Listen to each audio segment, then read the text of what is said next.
very excited that I have an opportunity of coming to a French school because as the South African government and the French government, we have ongoing partnerships in different areas at high level. Each time I go to France, I visit the Department of Education, the Minister of Education. So it's good for me that we have something concrete in South Africa that we're doing together. So I'm very excited about us participating in this event that is really organized by the French government. It consolidates on the work that we are doing in other France because we have lots of programs with the government of France in education. Today is very important day for France and South Africa because together we celebrate the birthday of Nelson Mandela. And it was important to be with the children of Soweto because I remember them that the former president, Mr. Mandela, gave them several gifts. The first one, he gave them peace, he gave them freedom, he gave them democracy, and he gave them love. And it is a message, an inspiration for everybody in the world, and specifically in France.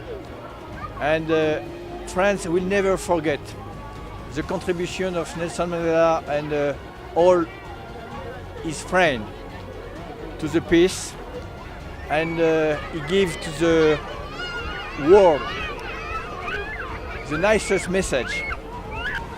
We are going to build the future together, or we are going to lose together.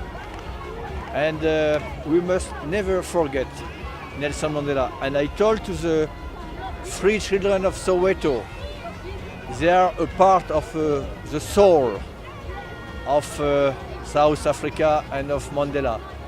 They are son and daughter of Tata Madiba.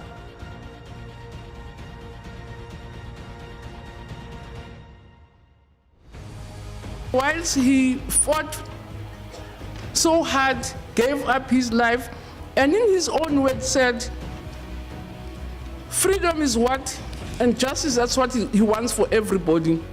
And it's something he's ready to die for if it's not going to be achieved in any other way. So the virtues of selflessness, we want you to learn about them. The preaching and that we shouldn't be impatient with each other, to work for justice, to work for peace and reconciliation whilst we're going on this long march to freedom. We should make sure that as we celebrate his life, we also take lessons of what we think he would have said. So otherwise we shouldn't celebrate his life if we don't think it's worth it. It should be relevant to us now and should give us meaning in order to resolve and address our problems.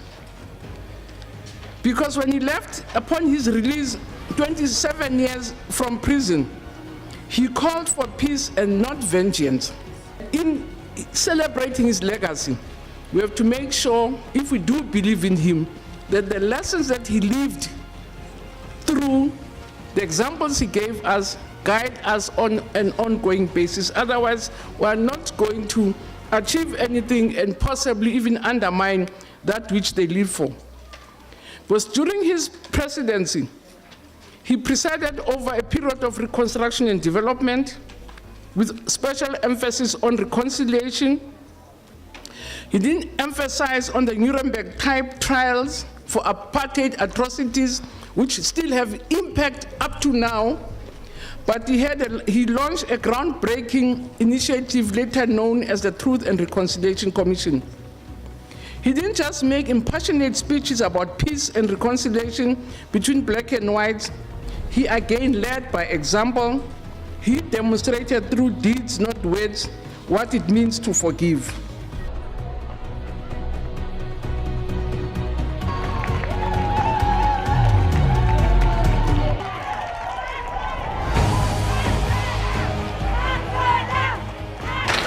Mema Skosana Vilakazi. The 1st of July, Mema Skosana Vilakazi turned 100. She turned 100. This lady here today.